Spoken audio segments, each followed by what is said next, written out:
Hello my dear friends আপোনালোকক এটি নতুন ভিডিঅ'লৈ আন্তৰিক স্বাগতম জনাইছোঁ। আজি আমি ডিএলএড এন্ট্ৰেন্স এক্সাম 2025 ৰ বাবে পৰিৱেশ বিজ্ঞান এনভাইৰনমেন্টাল সায়েন্সৰ লগত জড়িত অতি দৰকাৰী 20টা প্ৰশ্ন আলোচনা কৰিব লৈছোঁ আৰু এনে ধৰণৰ প্ৰশ্নসমূহে প্ৰায় পৰীক্ষা দিয়া দেখা যায়। সেইবাবে আজিৰ ভিডিঅ'টি আপোনালোকৰ বাবে খুবেই গুৰুত্বপূৰ্ণ আৰু সম্পূৰ্ণকৈ চাব বুলি অনুৰোধ জনালোঁ। আপোনালোকে বিনম্ৰ অনুৰোধ যদি প্ৰথমবাৰৰ বাবে আমাৰ এই চেনেল চাই আছে আমাৰ চেনেলৰ বিষয়বস্তু আৰু ইয়াৰ উপস্থাপন আপুনি ভাল পায় চেনেলটো সাবস্ক্ৰাইব কৰিবলৈ আশা থাকিল আৰু ভিডিঅ'সমূহ লাইক কমেন্ট আৰু শ্বেয়াৰ কৰিব। মোৰ বন্ধু বান্ধৱীসকল আপোনালোকে চাই আছে আপোনালোকৰ মৰমৰ ইউটিউব চেনেল নুৰুল আলম নাজু। আহকচোন বাৰু আজিৰ বিষয়বস্তুখিনি বিতংকৈ জানি লওঁ। আজিৰ প্ৰথম প্ৰশ্ন দি আছে which of the following is the highest dam in India? নিম্নলিখিত কোনটো ভাৰতৰ সৰ্বোচ্চ নদী বান্ধ হয়?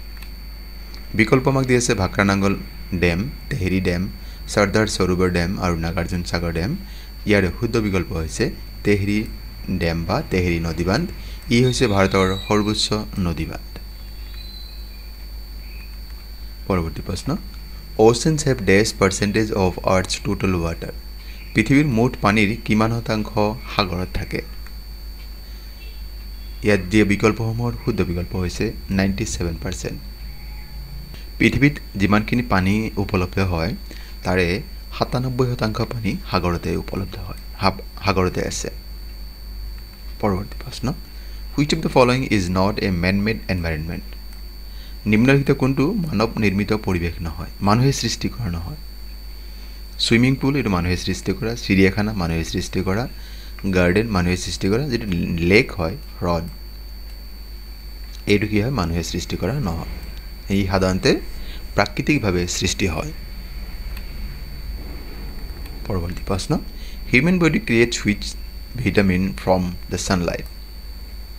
সূৰ্যৰ পোহৰৰ পৰা আমাৰ দেহে কি ভিটামিন আহৰণ কৰে? Vitamin D, C, B, A আৰু ইয়াৰ নিশ্চয় সকলো জানো ভিটামিন ডি ভিটামিন আমাৰ দেহে সূৰ্যৰ পৰা আহৰণ কৰে। Vitamin D is prepared our body in the presence of sunlight. Vitamin D is essential for healthy bones. আমাৰ দেহৰ যিবিলাক হাড় আছে সেইবিলাক সুস্থ সবল কৰাত ভিটামিন ডিৰ অৱদানতকৈ বেছি and the lack of it can lead to health problems.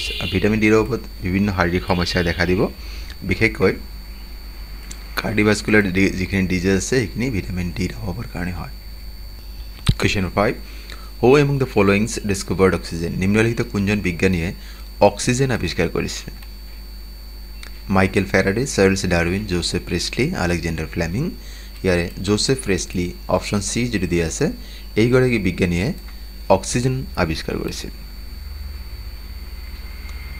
Joseph Priestley discovered oxygen in 1774 and he was a French scientist. তেওঁ এগৰাকী ফ্ৰান্সৰ বিজ্ঞানী আছিল।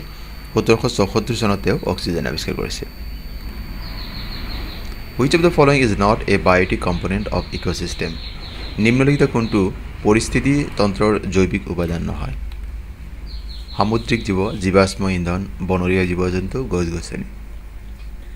বায়োটিক মানে হৈছে যাৰ প্ৰাণ থকা, গতিকে এটা প্ৰাণ ইয়াতে কি হৈছে প্ৰাণ নথকা কোনটো এইটো ক'ব লাগে আমাক। সামুদ্ৰিক জীৱৰ প্ৰাণ আছে, বনৰীয়া জীৱ জন্তুৰ প্ৰাণ আছে, গছ গছনিৰ প্ৰাণ আছে। তাৰমানে যিটো জীৱাশ্ম ইন্ধন বা ফসিল ফুয়েল বুলি কোৱা হয় যেনেকৈ কয়লা, পেট্ৰল, ডিজেল এইবিলাক যিখিনি আছে এইখিনি কি নাই আমাৰ প্ৰাণ নাই, গতিকে আমাৰ অপশ্যন বি শুদ্ধ উত্তৰ হ'ব। Question number 7 Ozone layer of stratosphere protects us from? অজন স্তৰে আমাক কিহৰ পৰা সুৰক্ষা দিয়ে? এক্স-ৰে, ৰঞ্জক ৰশ্মি, অতি বেঙুনী ৰশ্মি, ইনফ্ৰাৰেড ৰশ্মি আৰু গামা ৰশ্মি। আমি নিশ্চয়কৈ জানো যে অজন স্তৰে আমাক অতি বেঙুনী ৰশ্মি আল্ট্ৰা ভায়োলেট ৰেজ ইউভি মানে আল্ট্ৰা ভায়োলেট অতি বেঙুনীয়া ৰশ্মিৰ পৰা আমাক সুৰক্ষা দিয়ে। পৰৱৰ্তী প্ৰশ্ন which is a biodegradable waste? নিম্নলিখিত কোনটো জীৱ পচনশীল আৱৰ্জনা, কোনটো পচি যায়? কাগজ, পাচলিৰ অংশ, অৱশিষ্ট অংশ, জন্তুৰ মলমূত্ৰ ওপৰ আটাইকেইটা। আমি নিশ্চয় দেখা হৈছোঁ কাগজ এই মাটিৰ লগত মিহলি হৈ যায়, পচি যায়, পাচলিৰ অৱশিষ্ট অংশ পচি যায়, জন্তুৰ মলমূত্ৰ গতিকে এইটোও পচি যায় আৰু সেইবাবে ইয়াৰ উত্তৰ দি হ'ব অপশ্যন ডি ওপৰ আটাইকেইটা। Question number 9 World Earth Day is celebrated on? বিশ্ব ধৰিত্ৰী দিৱস বা বসুন্ধৰা দিৱস কোন তাৰিখে পালন কৰা হয়? ইয়াতে বিকল্পসমূহৰ শুদ্ধ বিকল্প হৈছে 22 এপ্ৰিল তাৰিখে প্ৰত্যেক বছৰে বিশ্ব ধৰিত্ৰী দিৱস বা বসুন্ধৰা দিৱস পালন কৰা হয় 2025 চনৰ বিশ্ব বসুন্ধৰা দিৱস ইয়াৰ থিম যেটো আছিল আৱাৰ পাৱাৰ আৱাৰ প্লেনেট কেতিয়াবা এই প্ৰশ্ন বহুত দিয়ে দেখা যায় আজিকালি থিম সম্পৰ্কে Animals that feed on green plants are known as সেউজীয়া উদ্ভিদৰ ওপৰত বৰ্তি থকাৰ প্ৰাণীক কি বুলি কোৱা হয় যিবিলাক কেৱল সেউজীয়া গছ-গছনি খায় এইবিলাক কি বুলি কোৱা হয় omnivorous carnivorous cannibals and herbivorous ইয়াত চাওক যে ইয়াৰ শুদ্ধ উত্তৰটো হাৰ্ব শব্দৰ পৰা আছে হাৰ্বিভোৰাছ যিবিলাকে গছ-গছনি খায় জীয়াই থাকে সেইবিলাক কোৱা হয় তৃণভোজী প্ৰাণী হাৰ্বিভোৰাছ অপচন ডি আমাৰ কাৰণে শুদ্ধ বাকি কেইটা কি বুজায় এবাৰ জানি লম চাওক omnivorous মানে সৰ্বভোজী যেনেকৈ মানুহ গছ-গছনি খাব পাৰে মাছ মাংস খাব পাৰে কাৰ্নিভোৰাছ মানে মাংসভোজী যেনেকৈ বাঘ সিংহ এইবিলাক কি হয় কেৱল মাংস খাই জীয়াই থাকে Cannibals মানে স্বগোত্ৰভোজী একে গোত্ৰৰ মানে নিজৰ গ্ৰুপৰটোকে খাই পেলায় সেইটো স্বগোত্ৰভোজী আৰু 4 নম্বৰত মই গম পাইছোঁ এইটো হৈছে তৃণভোজী যেনেকৈ গৰু ছাগলী মহ উট এইবিলাক কি হয় আমাৰ তৃণভোজী প্ৰাণীৰ অন্তৰ্গত হয় পৰৱৰ্তী প্ৰশ্ন ozone hole was first discovered in the year ozone স্তৰত বিন্ধা প্ৰথমে কোন চনত আৱিষ্কৃত হৈছিল ইয়াৰ শুদ্ধ বিকল্প হৈছে 1985 1985 চনত অজন স্তৰত যে ফুটা হৈছে এয়া আৱিষ্কৃত হৈছিল আমি প্ৰত্যেক বছৰে 16 ছেপ্টেম্বৰ দিনটো বিশ্ব অজন দিৱস ৱৰ্ল্ড অজন ডে হিচাপে পালন কৰা হয় আৰু 2024 চনত যেটো অজন দিৱস পালন কৰা হৈছিল তাৰ মূল বাণী আছিল awaken new depths What do you mean by the term fauna fauna শব্দৰ দ্বাৰা নিম্নলিখিত কাক বুজোৱা হয়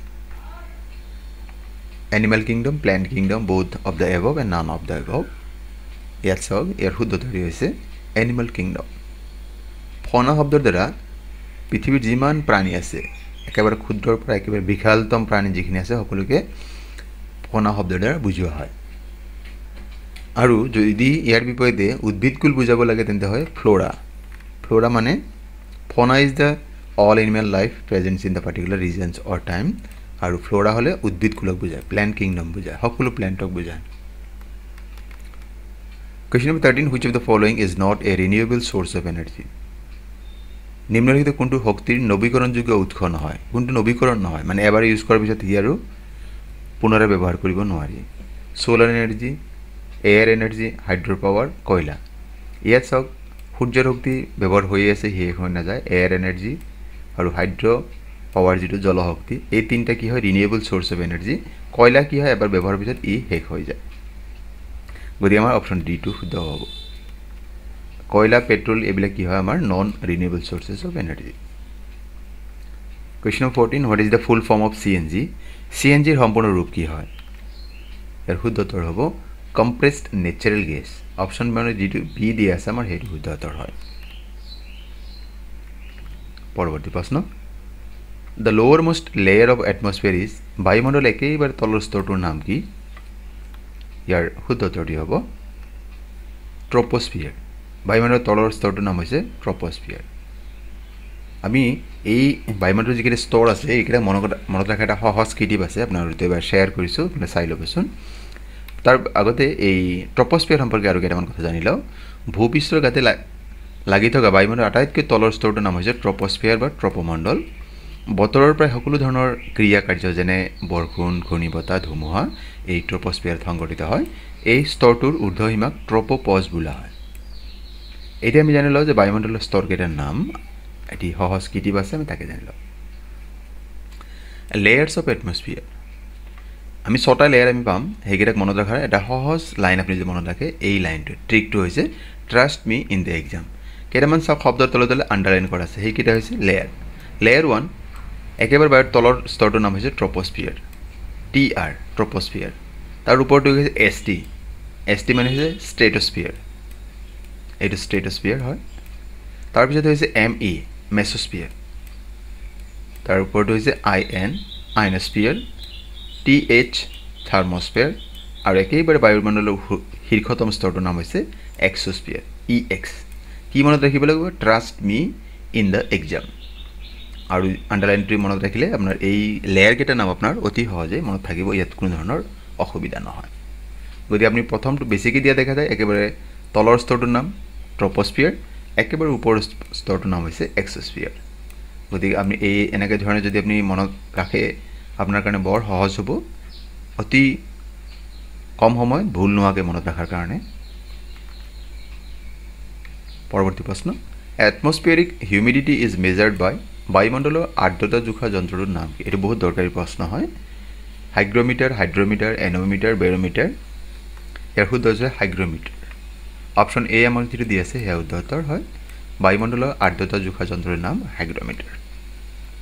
question number 17, the ozone layer is present in, বায়ুমণ্ডলৰ কোনটো স্তৰত অজন স্তৰ আছে, মানে কোনটো স্তৰত অজন থাকে? ইয়াত চাওক, থাৰ্মস্ফিয়াৰ, মেছোস্ফিয়াৰ, ট্ৰপস্ফিয়াৰ, ষ্ট্ৰেটোস্ফিয়াৰ। আৰু ইয়াৰ শুদ্ধ উত্তৰটো হৈছে ষ্ট্ৰেটোস্ফিয়াৰ। অপশ্যন ডি আমাৰ কাৰণে শুদ্ধ উত্তৰ। আৰু ই আমাক ইতিমধ্যে আমি পঢ়িছোঁৱেই যে অজনে আমাক কি কৰে, সূৰ্যৰ পৰা ওলাই অহা যিখিনি অতি বেঙুনী ৰশ্মি তাৰ পৰা আমাক ৰক্ষা কৰে। Question number 18, which of the following is not a green house gas? Not কোনটো নহয়, নিম্নলিখিত কোনটো সেউজ গৃহ নহয়? বিকল্প দিছে কাৰ্বন ডাই অক্সাইড, কাৰ্বন মনক্সাইড, নাইট্ৰজেন আৰু ক্ল'ৰ'ফ্ল'ৰ'কাৰ্বন, CF6 আমি যাক কওঁ।